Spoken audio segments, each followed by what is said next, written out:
Okay, these two screws are off. There was one vent hose here connected just under there. The fuel line is disconnected now, so looks like it's ready to go.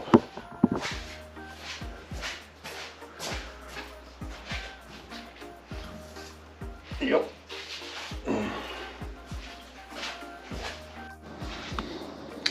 Okay, so now we can have a better look. Definitely the gasket is just bad all over. You can only every single sides all around. Maybe that could just need a bit of torquing or fix it, but check that this gasket is not that expensive, so I'll just put a new one on. And it looks like if I just get this bracket off with whatever it is, I'll have enough space to lift it up and get rid of it. So that will be the next thing to go on the list, and yeah, let's keep digging. I knew that the front tire was bad, but now I was inspecting the rear tire. It kind of had some fat still, but if you look at it, it's like a weird wear pattern on it. It's like flat spot here, but the middle kind of is still rounded. And also if you look from there, it's like a ridge here, so basically it looks pretty weird. So then I checked that, which is the number which tells you when the tire was made. So this one says 4515, so it's the 42nd week of 2015.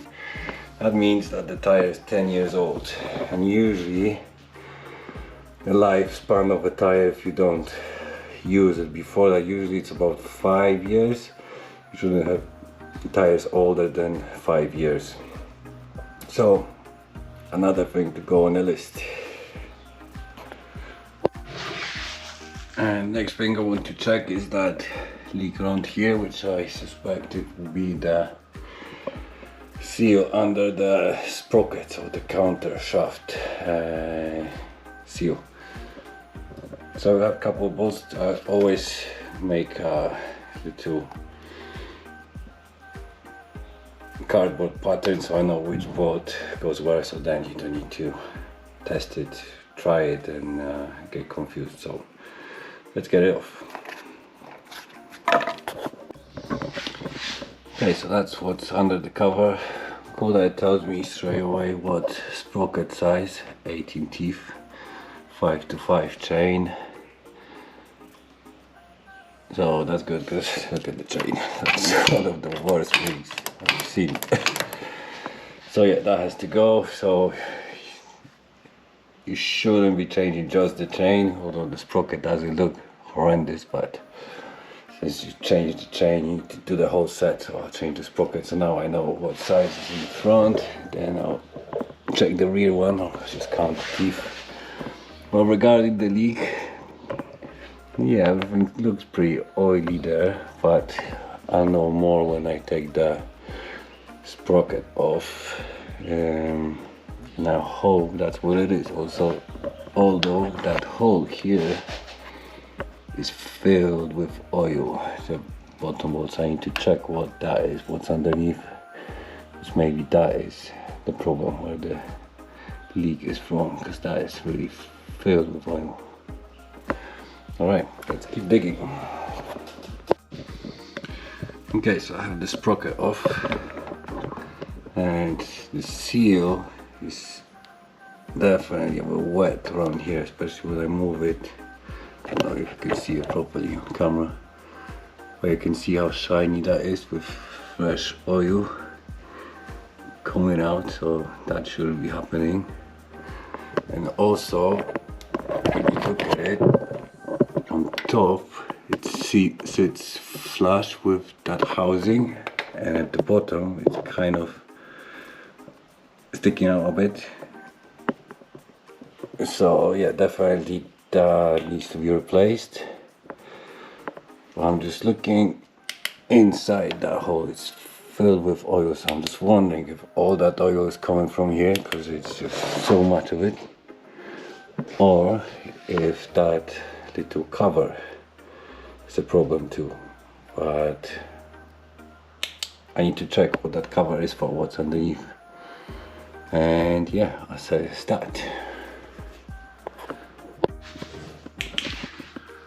Right, so I was looking around and it's pretty wet everywhere. It might be that cover too, that oil in that hole indicates that probably that gasket around is not holding it. Maybe the gasket goes around that hole inside and just letting the oil out. So we need to take that off to see it, but I want to change oil too, obviously, so I don't want to rip everything out before I drain the oil. So I need to start it, warm it up, drain the oil, and but before I do all this, I'm gonna give it a very good clean and then probably start it again just as it is, and maybe I'll be able to see where is it coming from. So yeah, a lot of cleaning. So yeah, let's do it.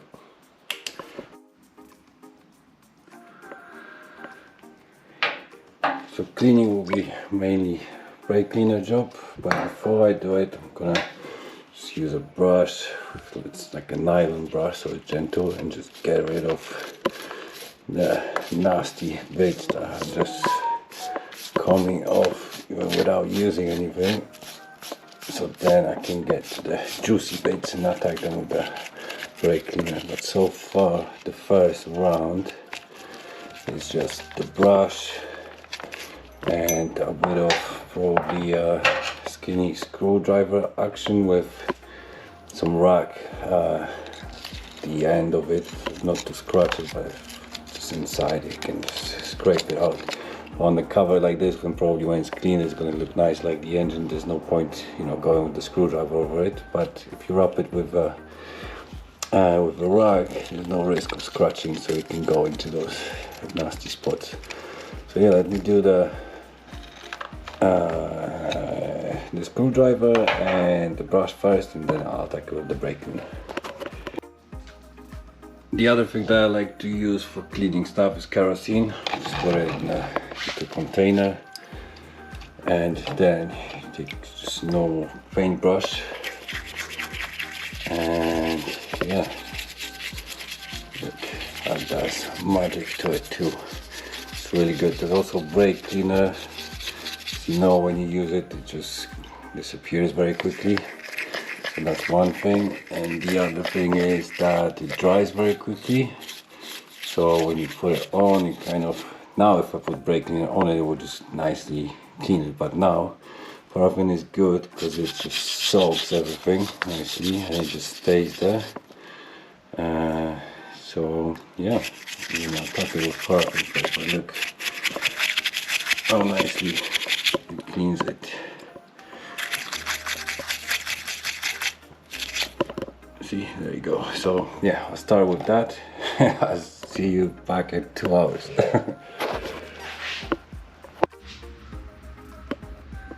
Okay, so that's the result of kerosene and brake cleaner.